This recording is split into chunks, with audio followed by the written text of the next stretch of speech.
discussion board tuh dimana kita harus menjawab pertanyaan dari profesor. Jadi kayak ada forum gitu with one question. Camera roll action. Hi guys, welcome back to my YouTube channel Anime Doremi. Pertama-tama gue mau ngucapin terima kasih banyak untuk semuanya, for all of you who watched my previous video. And then gue mau terima kasih banyak buat kalian semua yang udah mau subscribe, yang udah mau comment on my videos, and then likes and also share that video to other people. And guys, kali ini, di video kali ini gue akan tunjukin bagaimana sih sebenarnya cara belajar mengajar S2 di Amerika. So please don't go anywhere, stay in this channel, don't forget to subscribe, like, and stay tuned. Today's Friday, I'm gonna have a class in 30 minutes. Sebenarnya kelas gue tuh sebenarnya hari Kamis, cuma untuk minggu ini diundur jadi hari Jumat karena hari Kamis kemarin itu adalah hari dimana hampir seluruh warga Amerika di Boston itu melakukan protes untuk Black Lives Matter, kalau misalnya kalian tahu. So, jadi ini gue mau cepet-cepet aja ngejelasin ya guys. Jadi di video ini gue bakal ngejelasin bagaimana sih cara belajar mengajar S2 di Amerika. Coba menjelaskan lebih kurang dari 30 menit because like my class will start in 30 minutes. Di Indonesia tuh belajarnya untuk satu mata kuliah hanya ada satu lecture.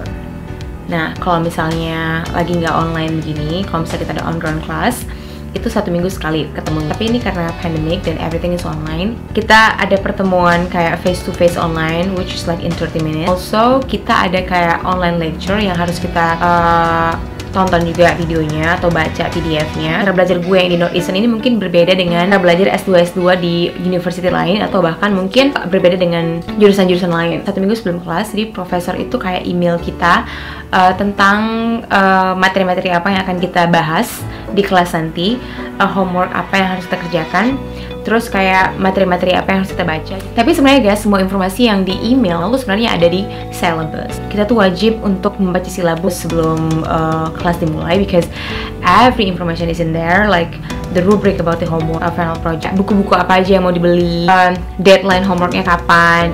Nah, itu semua ada di syllabus. Kita tuh ada application for education, it's called Blackboard, yang semua informasi dari mulai mata kuliah apa yang kita ambil, informasi tentang ke seluruh yang ada di kampus, kita harus ambil kalau misalnya kita mau registrasi kelas dari situ, email dari situ, because kita ada email university email kan yang belakangnya itu kayak domainnya tuh pakai Northeastern.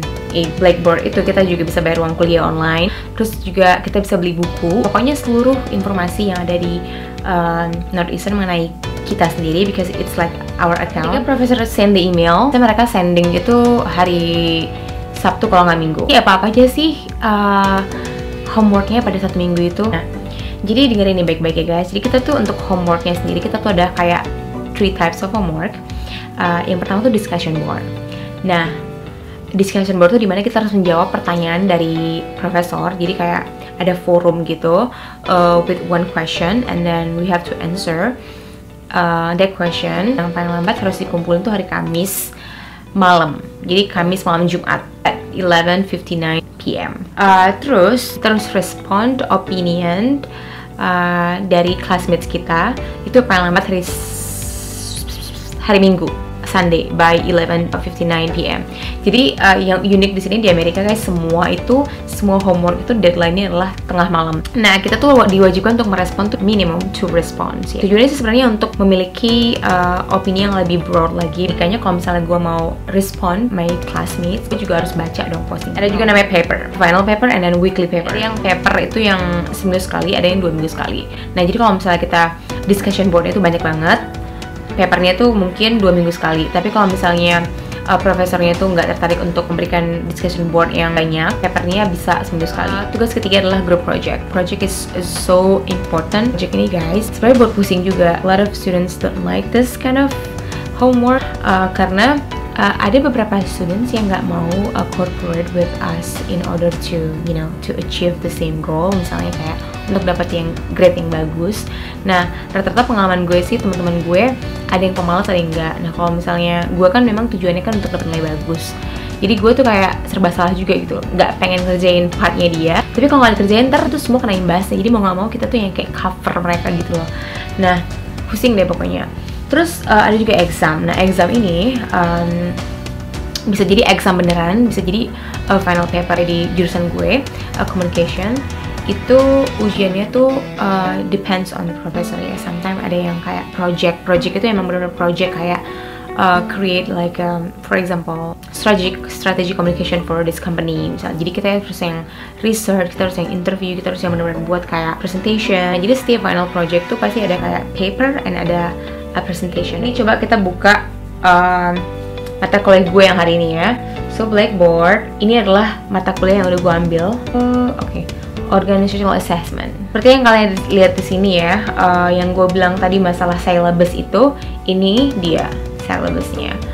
Nih guys, jadi ini semua information itu tuh dari sini. Jadi kayak description of the course, terus goalsnya apa, yang mau di achieve after we finish the course gitu loh. Grading evaluation ini sangat important guys, because kalau misalnya kita nggak, ini kayak patokan kita gitu loh. Kalau misalnya lo mau dapat A, ya lo harus minimum dapat 95% di kelas gitu loh. Dari mulai homework, participation, discussion board, presentation, you know, your attitude in class.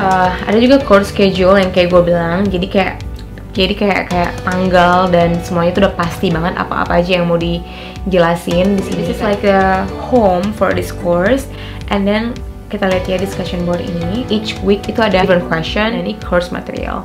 Nah, kayak misalnya kalian lihat ini week 1, week 2, week 3, week 4, week 3 lagi. Nah, ini kayak reading. Nah, reading tuh ada kayak 3 reading, 3 articles, and then 3 chapter. Jadi pokoknya ini tuh kayak materi yang harus kita pelajarin di 1 minggu ya. Cara gue untuk menghandle situasi yang memusingkan ini, first of all tuh Senin tuh gue baca materi, Selasa itu gue mulai ngerjain discussion board gue. Initial postnya itu kan harus di submit hari Kamis, tapi gue udah selesai tuh hari Selasa tuh gue udah selesai. Gue nggak ada pusing-pusing lagi. Nah, hari Selasa, Rabu, Kamis itu gue udah tinggal respon teman-teman gue.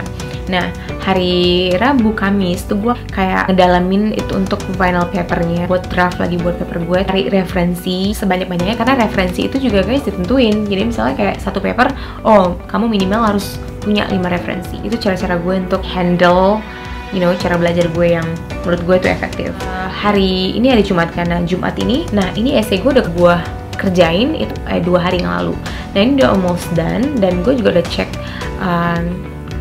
homework ini sama tutor gue. Jadi gue juga ada, Norwegian tuh punya kayak tutor gratis gitu. Jadi kalau misalnya lo udah buat draft lo, tapi lo nggak pede dengan grammar lo bisa kasih ke tutor lo. Jadi tutor lo tuh kayak ngasih kayak fix the grammarnya, atau bantuin untuk ngefixin logic dari sentence-nya itu.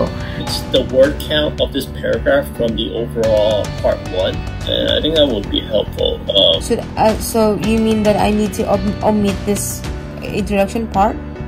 No, you can keep it. It's just like not gonna be part of the 500 word count for part 1. Jadi Sabtu itu waktu gue untuk kayak bener-bener enjoy myself, watching movies, you know, cooking good food, eating ice cream, what else, workout.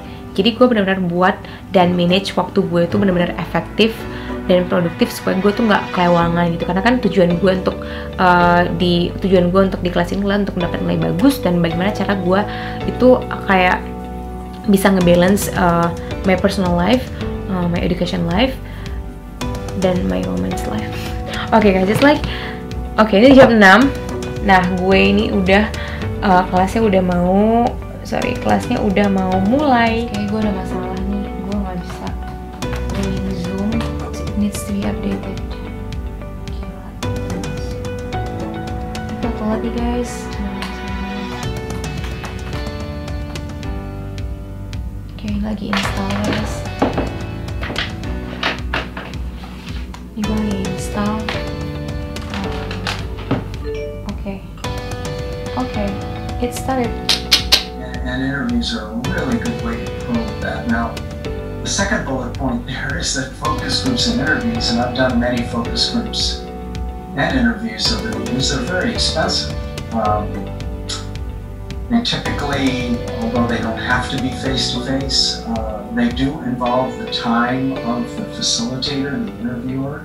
You can't assume that the opinions of 5 people in a focus group, if we ask people to respond to a survey on June 5th, and then we ask that same group of people to respond to the same survey questions in 6 months, we may get very, very different resuls. Our audience, whether these do surveys, and you've already gone over this to some degree, but I'm just going to enlarge upon it.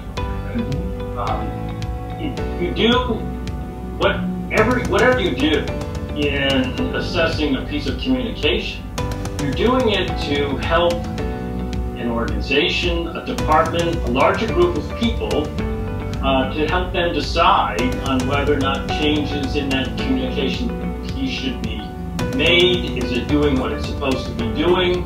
Evening, and look forward to seeing you again next week. Take care, everybody.